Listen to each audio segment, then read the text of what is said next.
Assalamualaikum warahmatullahi wabarakatuh. Jumpa lagi dengan saya di Pak Syaf channel ya. Apa kabar sobat Pak Syaf semuanya?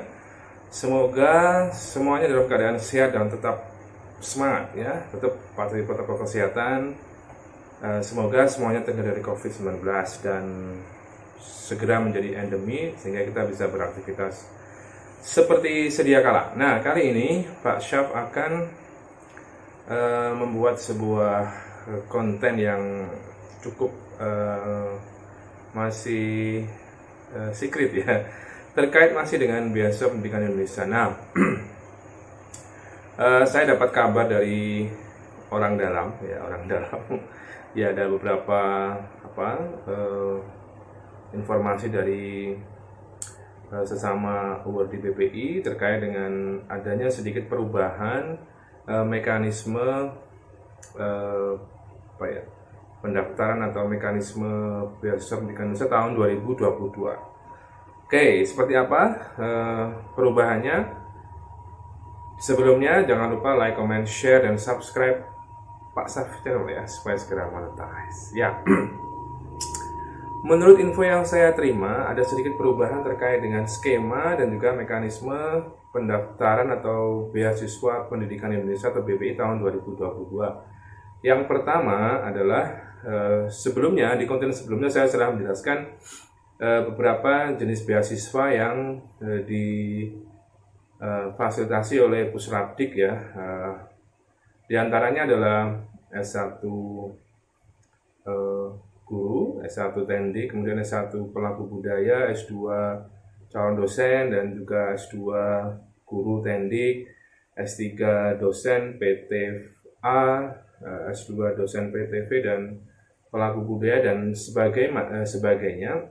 Nah, di tahun ini atau di tahun 2022 ini ada sedikit skema yang berubah ya.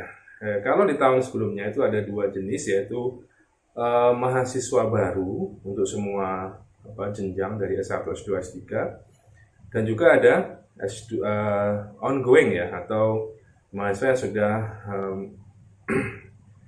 sudah melaksanakan perkuliahan ya ketika beasiswa itu dibuka atau ketika mendapatkan beasiswa. Nah, di tahun ini, di tahun 2022 ini kabarnya ya, nanti dipastikan saja rilis resminya dari Pusrabdik bahwa untuk ongoing itu ditiadakan. Jadi ya mudah-mudahan berita itu tidak benar, tapi selentingannya ongoing akan ditiadakan. Jadi yang ada hanya skema reguler. Jadi mahasiswa baru untuk S1, S2, S3 untuk berbagai jenis itu ya, mulai dari dosen, guru, tendik, pelaku budaya, penyandang disabilitas, dan sebagainya. Itu yang pertama. Yang kedua adalah, kalau kemarin tahun 2021 itu, angkatan saya itu, seluruh proses beasiswa pendidikan Indonesia itu hanya seleksi berkas ya. Jadi kami hanya menginput berbagai dokumen yang dipersyaratkan oleh Pusrabdik. Kemudian ada pengumuman seleksi berkas tersebut. Ya, memang mekanisme di tahun 2021 itu cukup simple ya, karena kita hanya menginput atau mengupload atau juga mengisi biodata terkait dengan pendaftar. Tidak ada seleksi lanjutan ya, seperti halnya LPDP yang ada 3 tahapan seleksi. Yang pertama adalah seleksi administrasi, kemudian seleksi substansi, dan terakhir wawancara.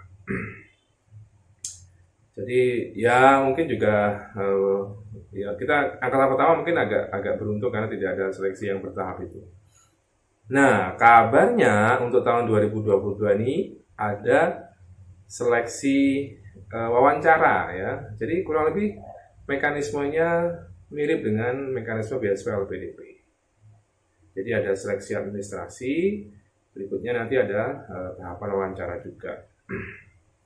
Dan juga kalau di tahun sebelumnya itu sertifikat TOEFL itu tidak disyaratkan menjadi syarat wajib yang harus diupload di sistem BPI. Nah, tahun ini kabarnya TOEFL itu menjadi syarat wajib yang harus diunggah di sistem BPI. Kalau kita melihat di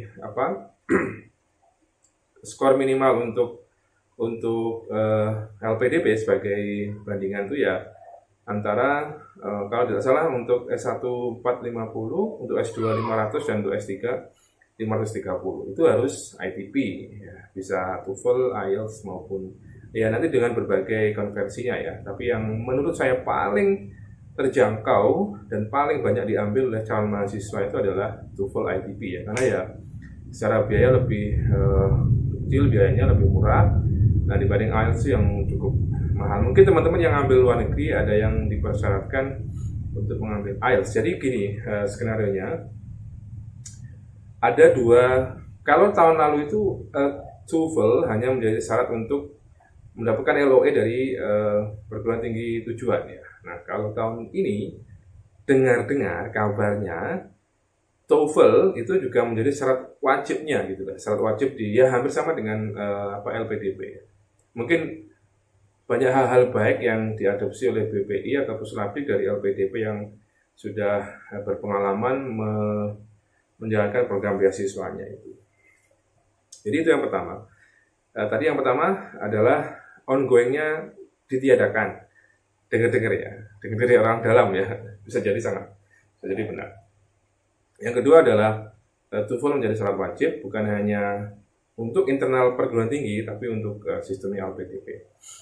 Dan yang ketiga adalah calon dosen LN, skema calon dosen LN itu ditiadakan. Jadi ada dua jenis skema yang ditiadakan. Yang pertama ongoing, itu untuk semua level S1, S2, S3, dan juga calon dosen LN, luar negeri ya, bukan dalam negeri ya. Karena ada kan skemanya sudah saya jelaskan di konten saya sebelumnya, ada S1, kemudian ada S1 guru tendik, S1 pelaku budaya, dan seterusnya, S2 calon dosen, S2 calon dosen dalam negeri dan luar negeri, dan seterusnya. Itu kan banyak sekali ya, ada sekitar 20 kalau nggak salah 20 skema beasiswa yang ditawarkan di BPI ini. Nah untuk tahun ini dengar-dengar lagi ya dari orang dalam itu skema calon dosen untuk luar negeri itu ditiadakan.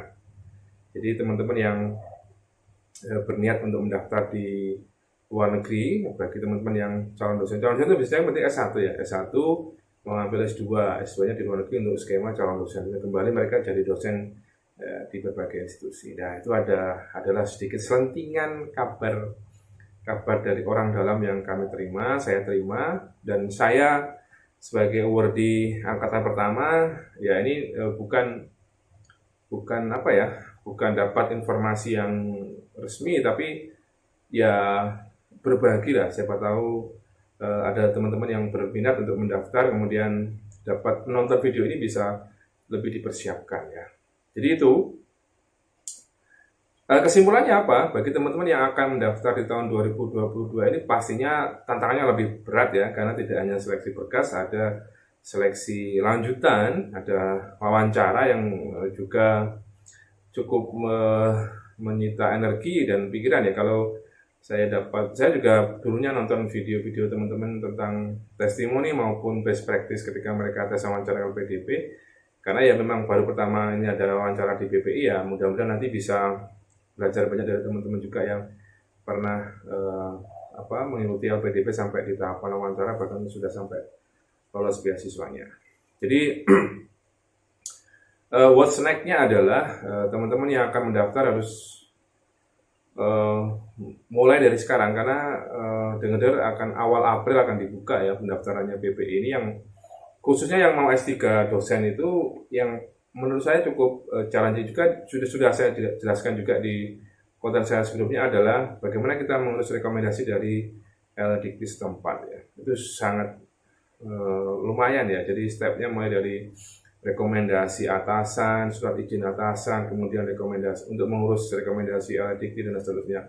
Nah tahun ini ditambah dengan TOEFL-nya juga harus dipersiapkan. Jangan lupa di Pak Syaf channel sudah lengkap konten-konten yang mau ngambil beasiswa, ada TOEFL-nya, tips and tricks TOEFL ITP dapat skor 550 ke atas seperti apa, yang online seperti apa.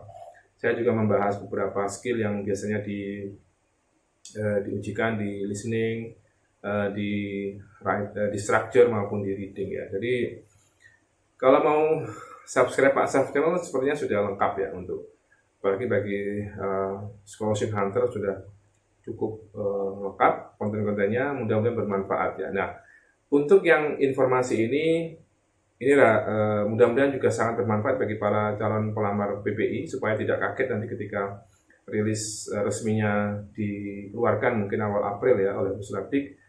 Jadi yang jelas itu tadi, TOEFL menjadi syarat wajib, kemudian ongoing dihapuskan, calon dosen LN juga dihapuskan. Jadi teman-teman bisa mengalihkan ke skema yang lainnya, jadi tetap bisa mendaftar di PPI.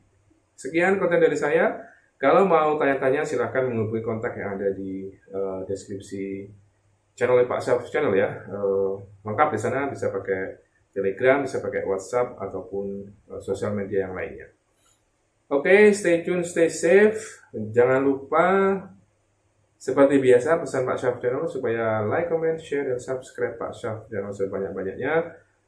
Semoga bermanfaat. Wabillahi taufiq wal hidayah, wal inayah, walakum minkum. Assalamualaikum warahmatullahi wabarakatuh.